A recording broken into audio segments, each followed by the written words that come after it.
इस लेसन में हम समझेंगे concept of swing eighth notes. So जब हम रिदम की बात करते हैं, सबसे बड़ा नोट होता है होल नोट जो कि 4 बीट्स का होता है, फिर हाफ नोट 2 बीट्स का, क्वार्टर नोट 1 बीट का and eighth note half a beat का। 2 एट्थ नोट जुड़ जाते हैं तो they make up a single beat and eighth note को लिखा जाता है इस तरह से। इनको काउंट करते हैं हम 1 and 2 and 3 and 4 and clap करते हैं 1 and 2 and 3 and 4 एंड। अब ये थे नॉर्मल एट्थ नोट्स, इनको हम स्ट्रेट एट्स भी बोलते हैं, वो हम बाद में देखेंगे स्ट्रेट एट्स क्यों इनको बोला जाता है।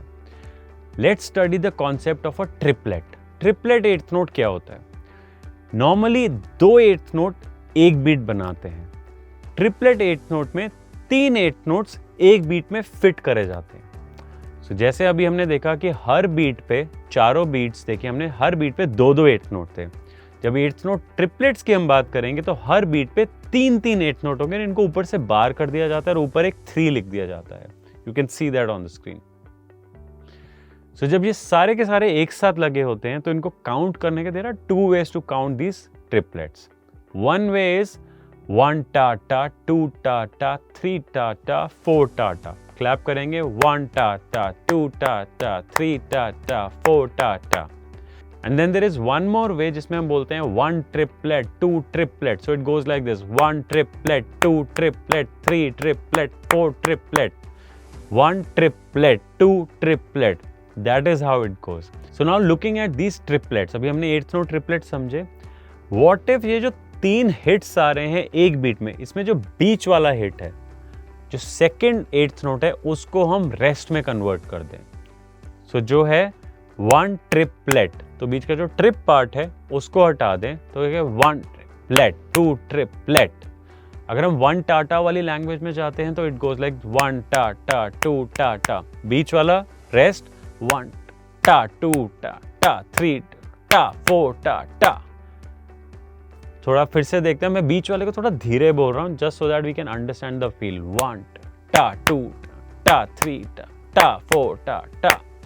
अगर मैं बिना बोले इसको क्लैप करूं तो इट साउंड्स लाइक दिस।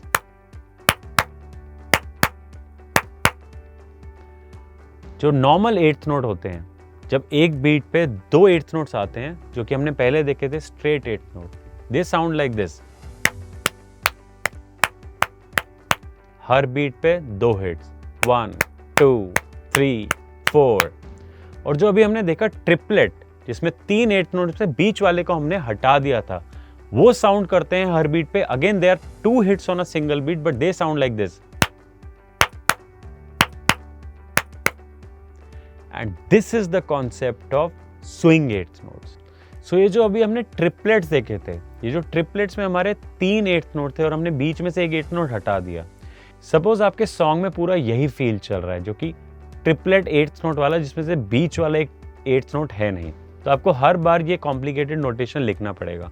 आपने 2 एट्थ नोट बड़े बड़े बनाए, बीच में जगह छोड़ी और उसमें एक रेस्ट डाला और ऊपर एक 3 डाला। टू अवॉइड दिस हम क्या करते हैं, एक बार लिख देते हैं 2 eighth notes is equal to triplet feel eighth notes. The symbol is shown here. If this is written, इसका क्या मतलब है कि आपको हर बार ट्रिपलेट बना के और बीच में एक एट्थ नोट रेस्ट डालने की जरूरत नहीं है। ये जो 2 एट्थ नोट है, they will be felt in a triplet feel और a swing feel. So this is what the concept of swing feel is. हर बीट पे 2 ही स्ट्रोक्स हैं, बट स्ट्रेट एट्थ नोट्स हैं जिसमें दोनों स्ट्रोक इक्वल जगह लेते हैं, 1 and 2 and 3 and 4 and।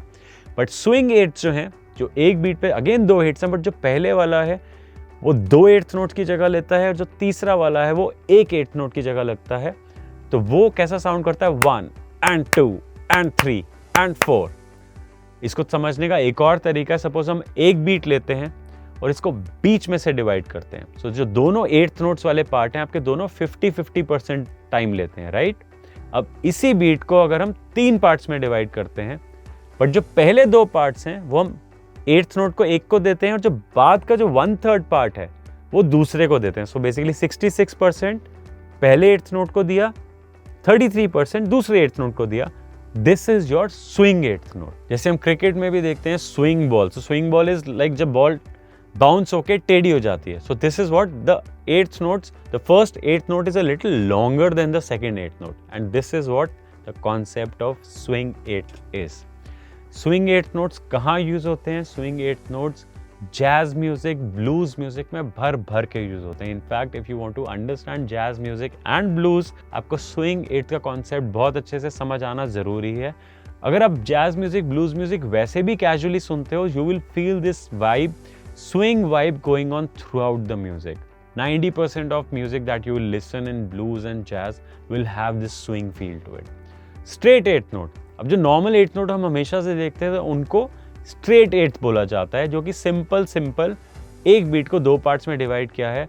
Rock music, pop music, a lot of Bollywood music uses this straight eighths only, and this is the concept of swing eighths. I hope you understood the concept of swing eighth, and if you are a beginning guitarist, आपको fundamental समझने में interest है and आप अपनी journey को beginner से intermediate और intermediate से एडवांस लेवल तक लेकर जाना चाहते हैं, do subscribe to the channel, hit the notification bell so that जब भी कोई नया वीडियो लेसन आए you get a notification, and keep connected with us. Until then, keep the good music alive. Signing off.